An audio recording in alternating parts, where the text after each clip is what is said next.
Welcome to the Plaid Sheep Oracle. This is a pick a card for Halloween or Samhain season. Sometimes people talk about Samhain as a sort of pagan new year, when you reflect on the year that's just been and think about, what you want to do going forward. And it also has associations, of course, with this idea of the veil being thin. And I sort of see it differently. Are you surprised? No. So I don't think that the veil thins. I think that what happens is that we become more aware, more receptive. That there's something about the energy that allows us to see beyond the veil more clearly, maybe to focus on these things. Of course, these traditions began in the Northern Hemisphere, so that Samhain is in the autumn. It's the final harvest festival after Lammas and Mabon. So in theory now, right, everything that can be harvested has been. There were some communities that had a tradition that you harvested up until about this point, and then if there was anything left in the fields, you left it for the spirits as a kind of offering. So there is, right, this darkness. And I don't know, has anybody asked, if the veil is thin here in the Northern Hemisphere now, is the veil thin in, Aries season and Taurus season in the Southern Hemisphere? So it's these kinds of things that make me ask these questions about, how we talk about these things, because I think that it's important. Because if we think of it that these things are really available only during this time period, then that's limiting.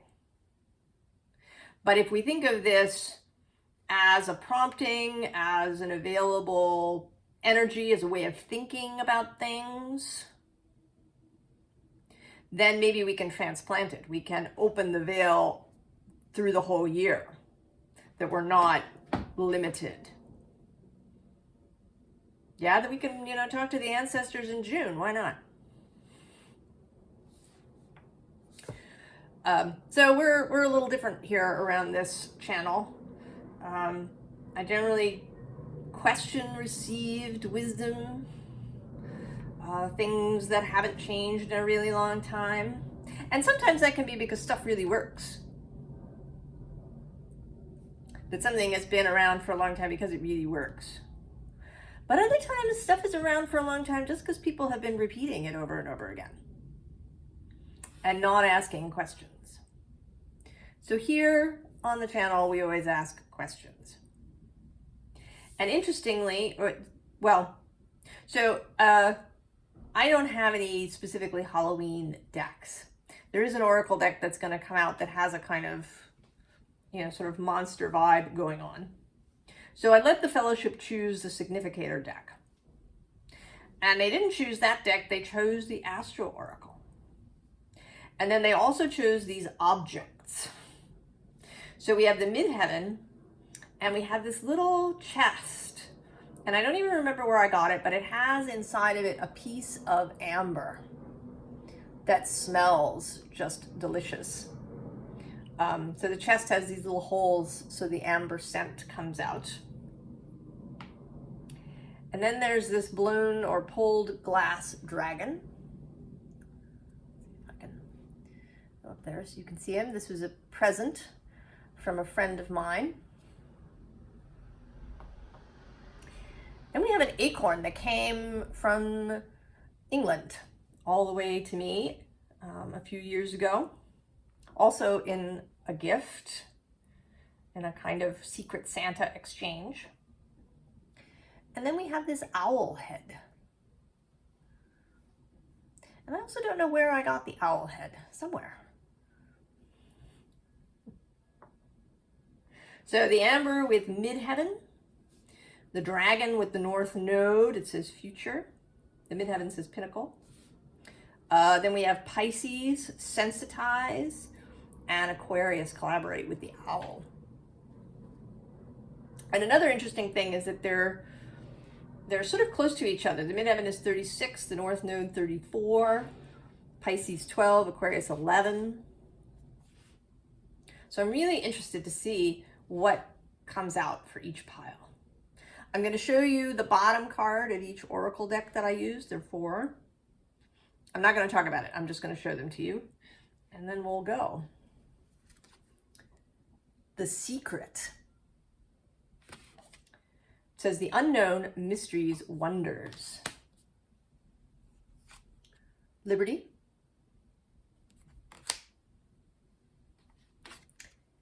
Hex. Be still and allow the enemy to reveal themselves. And Anubis, respect. All right, pile 1. The midheaven, the pinnacle, the amber,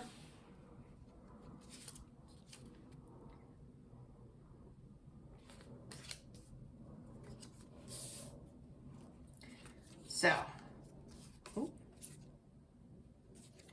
the pathway, direction, purpose, change.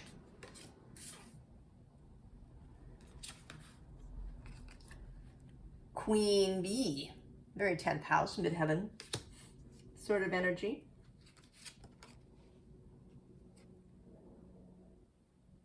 Resilience, burn away the past.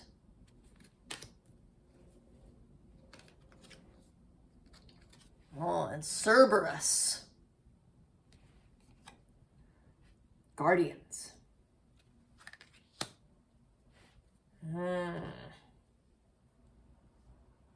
Well, this is certainly giving leadership vibes, isn't it? Following the pathway, following your purpose, leading the way, right? She's not following anybody. She is just following her own inner guidance, her own direction. Certainly the Queen Bee is in charge. And I think resilience, you would need resilience to reach a place where you could assume leadership. To be a leader, to lead, you would need to know how to manage difficulty, how to manage really challenging spaces and events and people. To be resilient in the face of failure, mistakes, difficult people.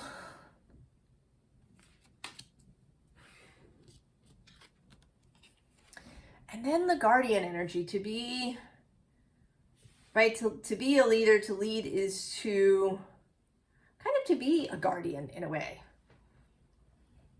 There is a care aspect. This is something that often actually doesn't get talked about around Leo, who's just been everywhere through my readings lately. That it isn't just Cancer that is nurturing. Leo is the leader. Leadership is also a nurturing energy to inspire those who are with you to do their best, to be their best, to transcend what they think of as their own limitations, and also to be a guardian, to take care of people, to watch over them, to tend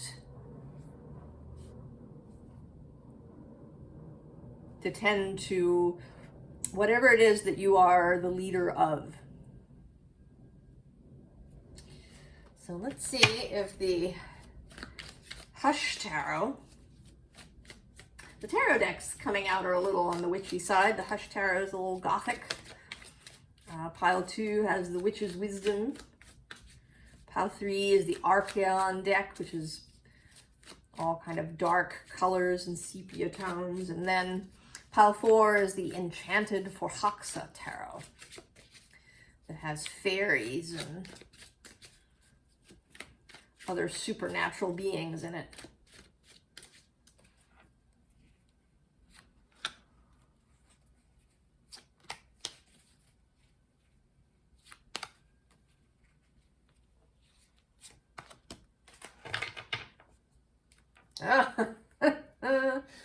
There's the Tower on the bottom.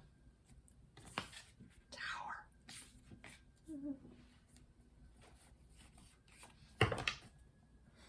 Oh, and I'm going to show you the 9 of Wands on the bottom. Resilience.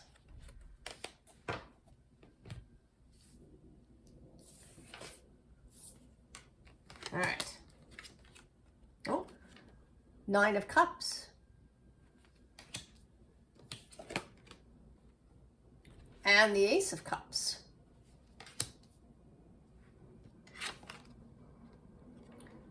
Page of Swords. And the Knight of Swords. Oh.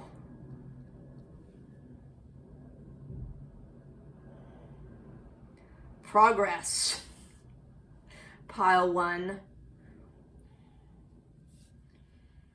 Right, this, oh, I'm gonna take the one underneath too and show it to you. So the Tower, this tower that always to me feels like flipping something over, finding the treasure inside.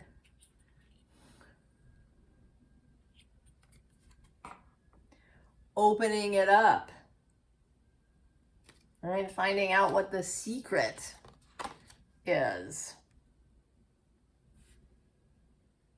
Finding some piece of information. And under it, we have this King offering a cup. I think you're being offered a cup, a kind of induction, I want to say, into a fellowship, into a group. Like being asked to join the Knights of the Round Table. Because you're going from this 9 of Cups, which, you know, is sort of a solitary energy, but it's a lovely energy. You have, you know, you've reached a point of maturity. You have knowledge, you have wisdom, you have resilience. You are prepared to take on responsibility, to be a guardian, a caretaker, a leader. You can manage yourself. But then we have this Ace of Cups, a whole new adventure, a new challenge. You know, coming out of whatever structure you've been in thus far. I was actually tempted for a moment. One of the objects that I sort of vacillated about for a moment is this bird skull that I have. But in the end, I didn't take it. I think the amber chest is perhaps better. But right, there's a kind of rebirth feeling here, that you've accepted the cup. And then there's kind of a little bit more sort of transformation going on, right? We have a skull here and a skull here. And the bird kind of transforming into this person bird. So there's a new learning that's occurring. This new challenge that you're going to accept has a learning curve to it. You're not going to walk in there being perfect. Because it's the next step, the next level. And then, right, full person. the knight, ready to go, ready to join with others, to join whatever this round table is.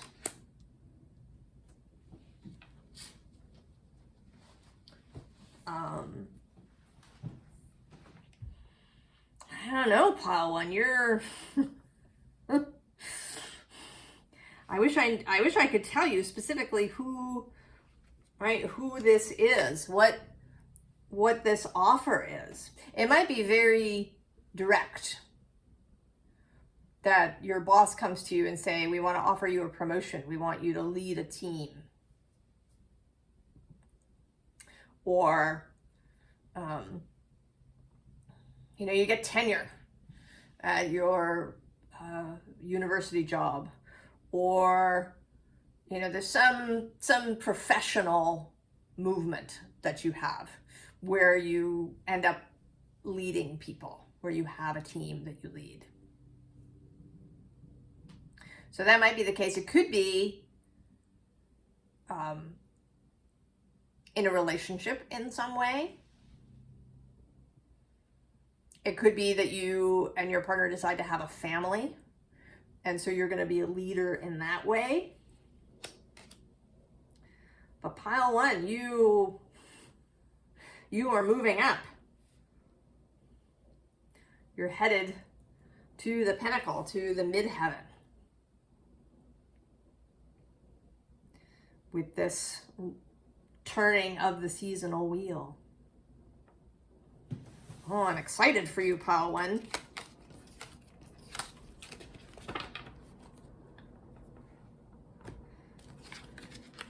I think you're really ready.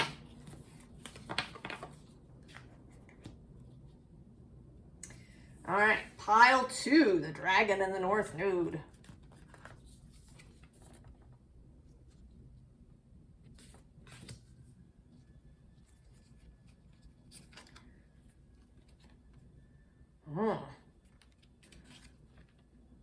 The liminal dance. Delicacy, fragility, transience. Home in the sky.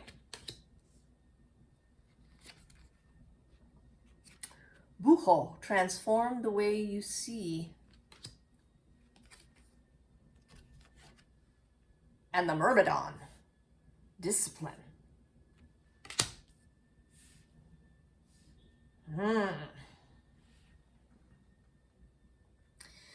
Well, you, pile two,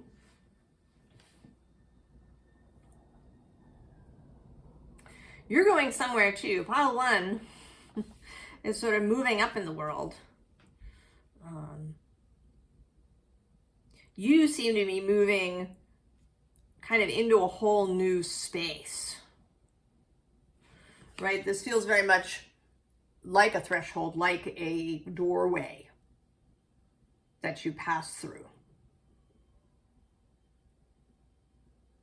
And I think that it is, I mean, it could be literal, that you're moving somewhere physically, but this feels more metaphoric. That when you pass through this space, that you inhabit a new mental realm, that you're not moving around in the world the way that you used to. You may be seeing things, you know, kind of from above, a big picture kind of thinking. You may see things as more changeable than you did in the past. It could be that you've had the sense, right, that everything is very, right, that it's all stone and rock and it can't be changed.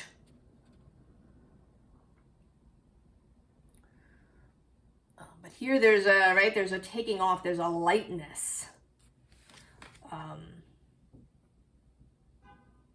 Right, the dragon has wings. He's also transparent.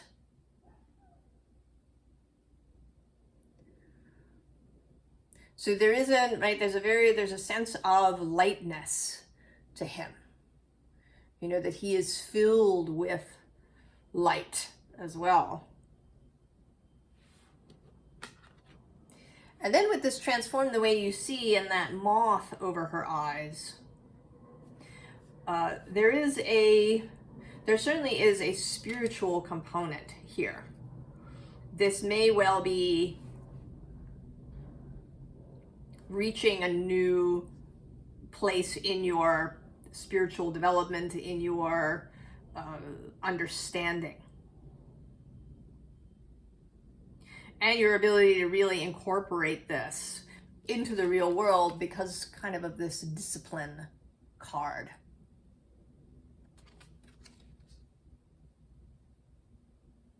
There's also a sense here, you know, the Myrmidon, right? They were an army, mythologically created from ants, who were there to serve. So I think there's a sense here of really understanding that source, or God, if you prefer, wants to play, wants to create, wants, in fact, to serve this physical reality, to serve this project of life. Right? The life force wants to serve. So that you will find a kind of mutuality between you and the life force. Let's see what the Witch's Wisdom Tarot. And that's sort of interesting too. The Witch's Wisdom Tarot runs backwards, except for the Fool card, who is 0 here as well. But in this deck, we start with the World as card 1 and then go the other way. The deck has different court cards. So it's really its own thing within the tarot decks. So there's something about that too, that maybe you're seeing yourself differently too.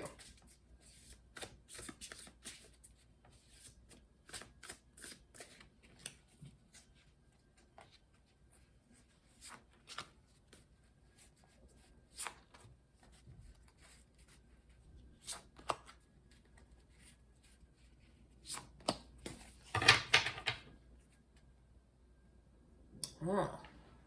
2 of Earth on the bottom.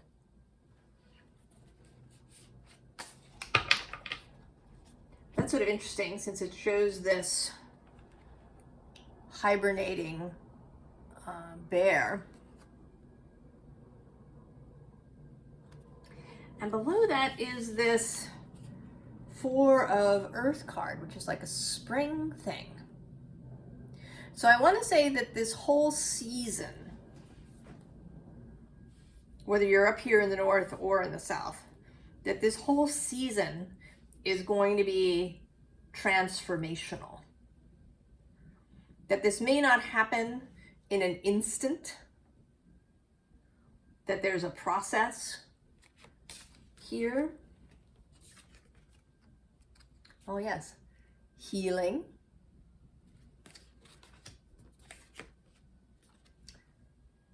The Ace of Fire,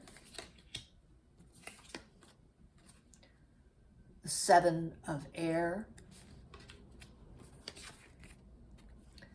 and the Craftsman of Fire. Oh yeah. So there is this process. I think this healing thing is something being revealed to you, or you seeing something, maybe that was right in front of you before.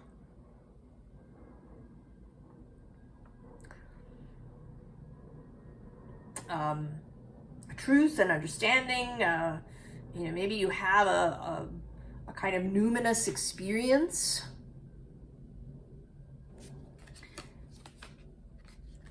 And this creates this new fire within you. This new inspiration, new motivation, really.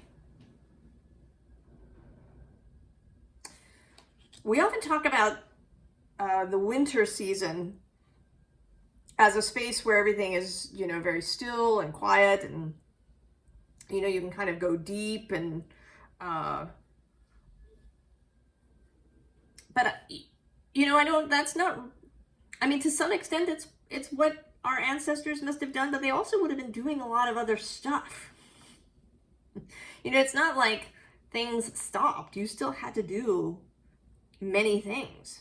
And there were things that you only had time to do when you weren't doing agricultural stuff out in the fields. You repaired things, right? There was spinning and knitting and weaving of things. You know, there was probably cleaning that went on. All sorts of stuff that you could do indoors. But there was also storytelling. I think more time spent kind of gathered around the fire, because you can, you know, spin or knit as you gather in a group. And this feels like that, right? This gathering around a fire in the darkness. And then this Seven of Air always, to me, is my ritual card. All right, the creating of a talisman, the creating of a ritual object, something that you use to speak to spirit.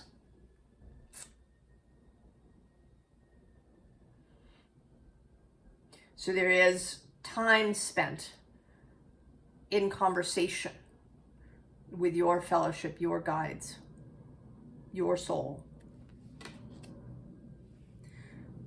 Right? There's this new understanding. You kind of feel inspired. You start to have some conversations, and then you get down to work.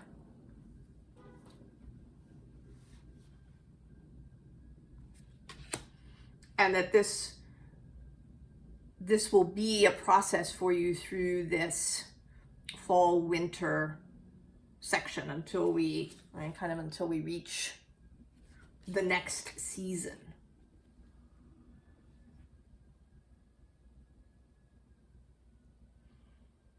In a more mundane way, this could be a creative project.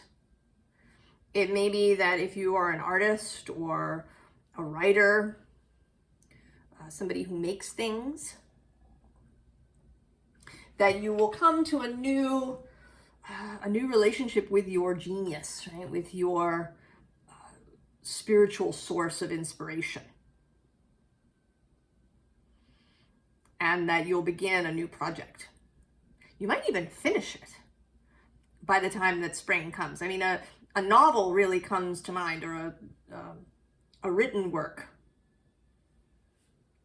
where you have this new idea, and then you really get together with your genius,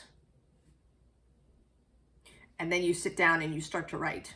And by the time you reach, we reach March or April, or perhaps even May, Beltane is kind of the opposite number to Samhain. That whatever this thing is will be complete and ready to, be given to a publisher or brought to a gallery, or, maybe if you're making your own website, or.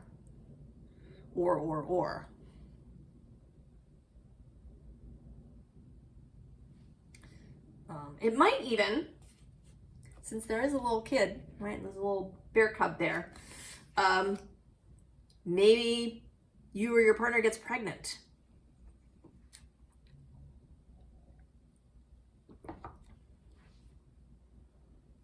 And as we get into summer of next year, you're ready to give birth. Oh, pile 2. Exciting things on the horizon when you pass through the gate.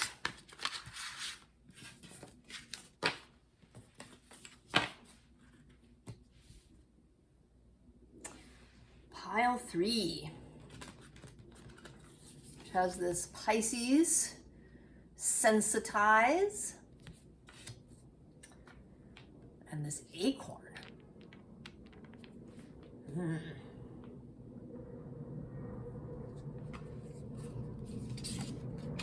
Oh. Spirit of spring, freedom, action, power. The butterfly garden.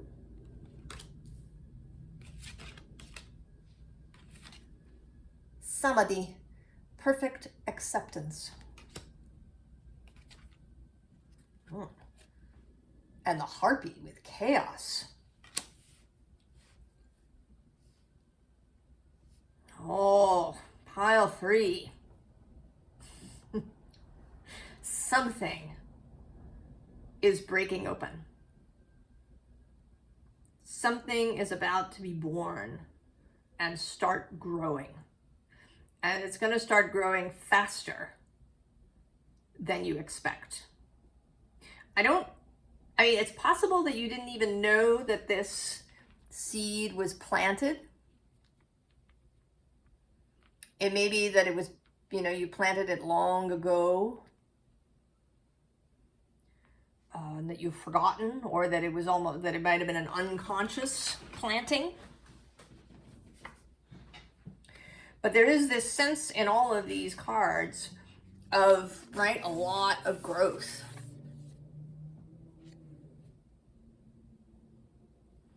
There's, it's kind of filled. The space is filled with growth. And she's got this, giant butterfly on her head. And I often feel here that she might not know. She's holding this flower, but her gaze is really unfocused. That she isn't aware that she has this butterfly on her head that she's actually been feeding. She's been feeding this butterfly unawares. Right here too, there's all of this growth happening. And it isn't, right, it's not manicured. It's not a bonsai tree. This is wild growth. Right, this is a bit of chaos that is going to come into your life. And that there may be, right, with this perfect acceptance,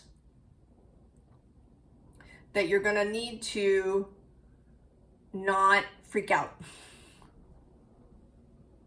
And maybe that is too, right, with this Pisces sensitize, to, right, to really feel your way,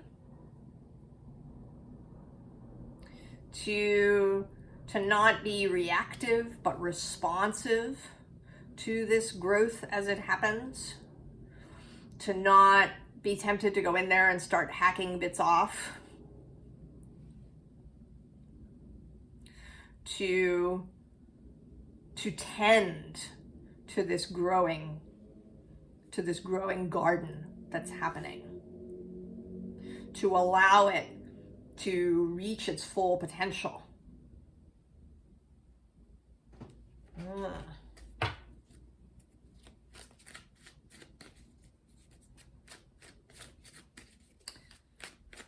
Pisces, Saturn has been moving around in your sign, and in November, he will turn direct and begin moving forward again. And it may be this that helps, right, all of the, it's been gestating. And as he turns and moves forward, this growth will become apparent. Jupiter also has been moving square to Pisces, and he is an expansive energy. So he may just have been waiting for this, right, to like burst out and expand. He is your guide, Pisces, of the Pisces space, pile 3.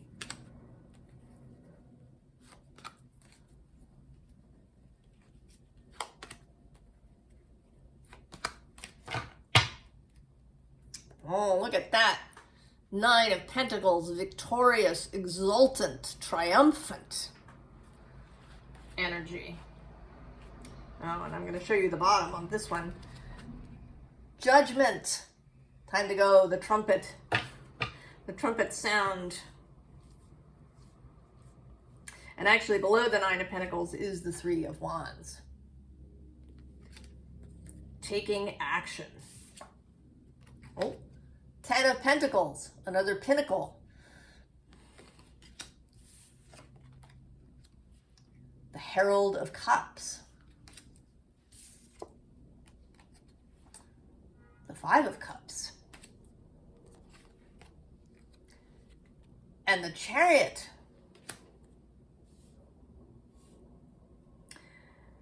Yes, okay, so, right, a peak reached. We go from the 9 to the 10. A peak has been reached. There is a little bit of a slight connection to pile 1 happening here. Both kind of because this castle here in the background and this pinnacle. The midheaven is the beginning of the 10th house. This is the 10 of Pentacles. So there may be a little connection there, possibly.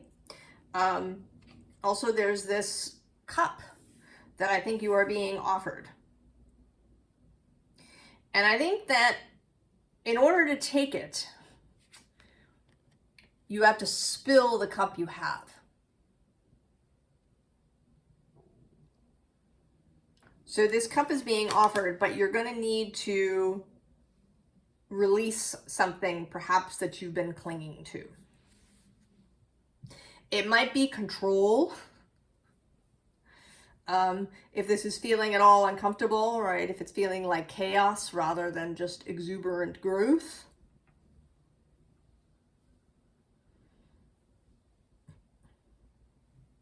It may be a certain level of comfort or familiarity with what you have and what you've been doing. Because I don't think that that's going to hold. I mean, of course, you always have free will. You could reject whatever this is. You could hack it out. You could ignore it. Reject it in whatever way is available to you. But I don't think you want to do that. But there may be something that you have to release. A set of beliefs, a place perhaps, something that where you have an emotional attachment, some cup that you've been clinging to, that you need to release, right? To get in your chariot and really go. Pile 3. But I think that it'll only be, if there is any scariness, I think it'll only be just in the very beginning. It may just look a little wild to start with, so much all of a sudden, all at once. There may just be a little bit of kind of an intake of breath. But I think if you give yourself a moment, if you accept that you're not in control of everything, if you accept that you can feel your way, that you have that capacity, then it'll just be exciting. It'll just be really fun.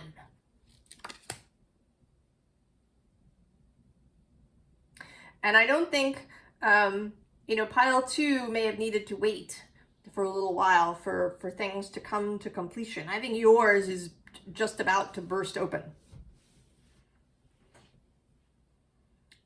You know, it almost feels as if that it's been growing actually inside the acorn. So normally when a seed bursts open, you get a little tiny growth, right? It's called a cotyledon in plants, the little 2-leaf sprout. But this seems like it's actually growing and developing right inside the acorn, so that when it cracks and bursts open, it just explodes out like a big bang, kind of. You know, that the inside of the acorn is, right, it's the quantum space, it's infinite.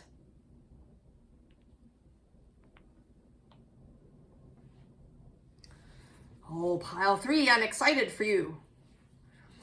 I hope you embrace whatever this fabulous new growth is.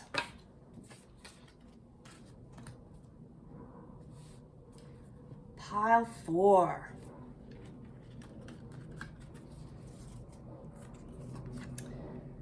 The Aquarius card.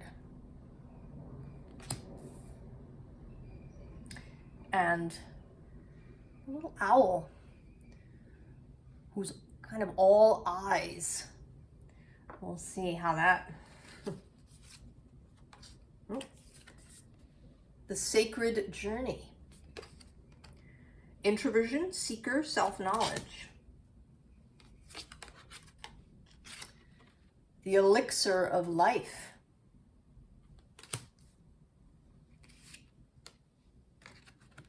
Liberation, free yourself.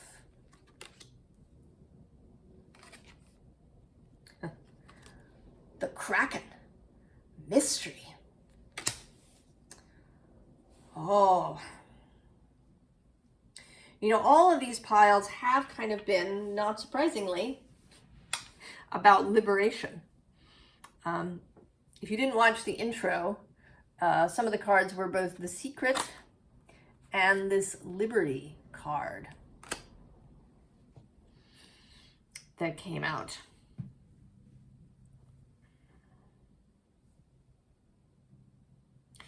This feels like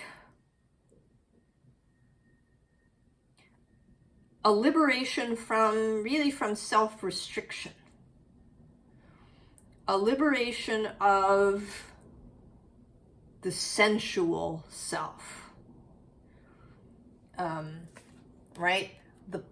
The pouring of this water out.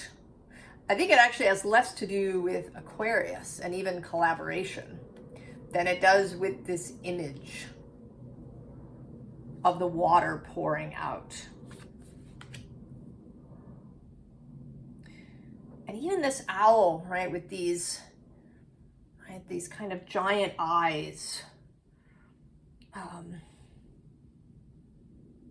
of seeing in the dark, right? Seeing more mystery, seeing into yourself in a way that you haven't before. Seeing your deeply sensual nature. It may be that if you identify with Aquarius, that you identify with an intellectual kind of idea, that you see yourself as very intellectual.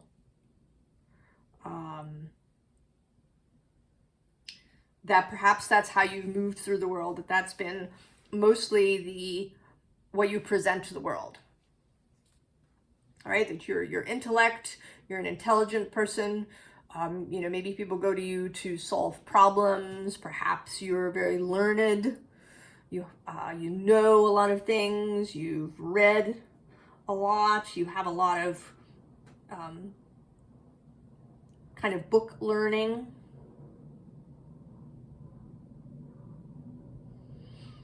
And these things can become a habit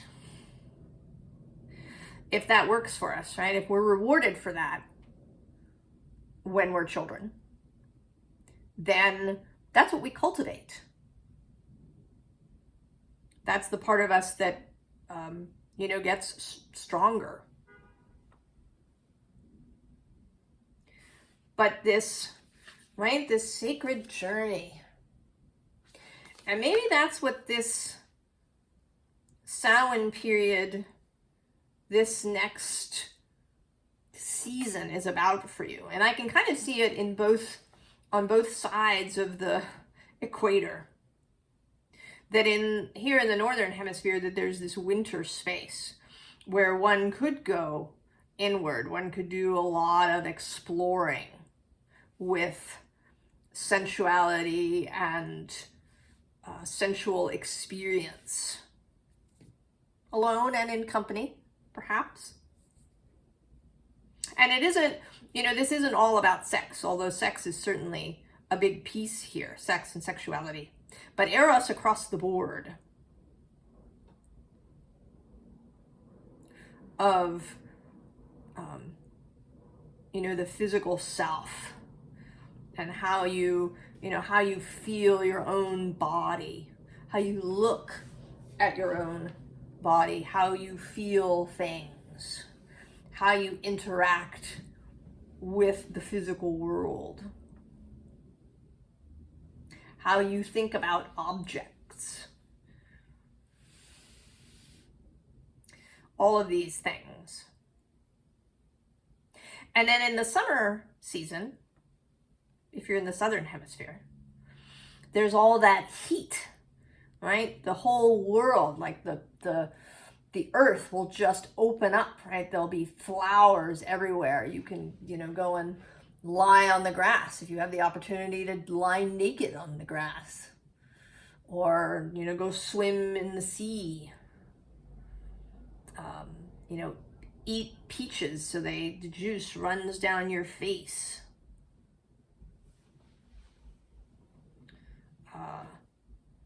You know, spend the night outside under the stars. All of these kinds of experiences. That there is, right, there is this liberation coming for you, pile 4. All right, let's see what the Förhäxa Tarot. I kind of got lost in that for a second there. I don't know, maybe this is my pile. That would be kind of fun.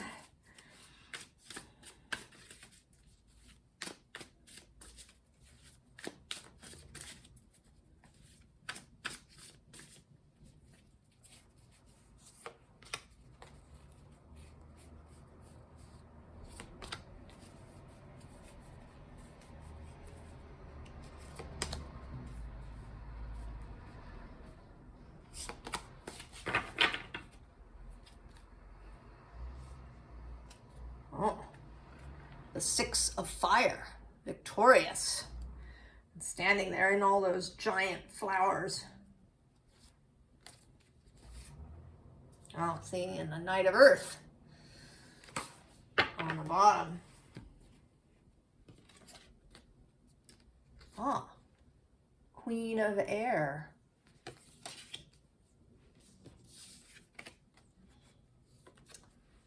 Two of Fire.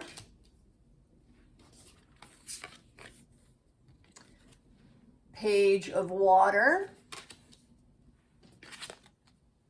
and 2 of Water. Oh, do you see that? Progression, pile 4. Right, so we start all here in the intellect. Queen of Air, erudite, discerning. And then we add some fire, opening those wings out, right? Letting ourselves feel the heat. Right? Then we really, right? We get naked, get in the water, feeling all of that emotional aspect.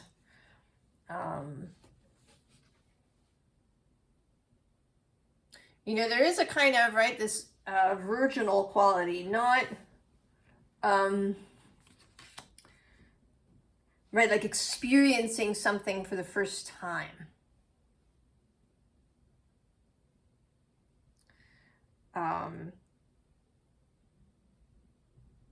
That, right, that sense of the Page of Cups, who's new, right? And then we get the Two of Water, where you share all of these experiences, pile 4.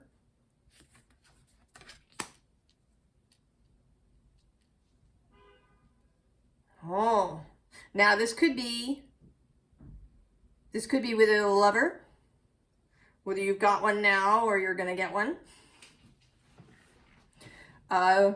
It could just be sharing this idea, this practice.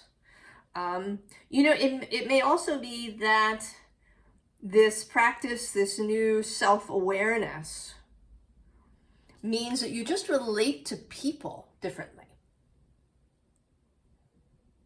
That you have a much better sense of people as a whole. You know, because if you meet people just with your mind,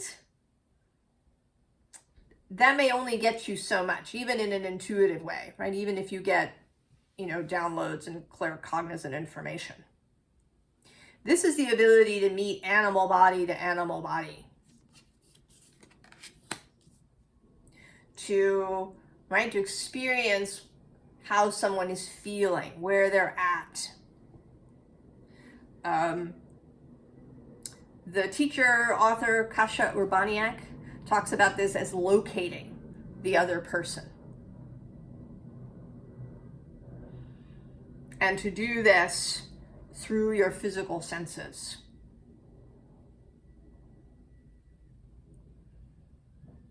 I don't know, I'm kind of being inspired, I don't know, to pull an extra card for this Two of Water. I don't know quite what that's about. We're going to see.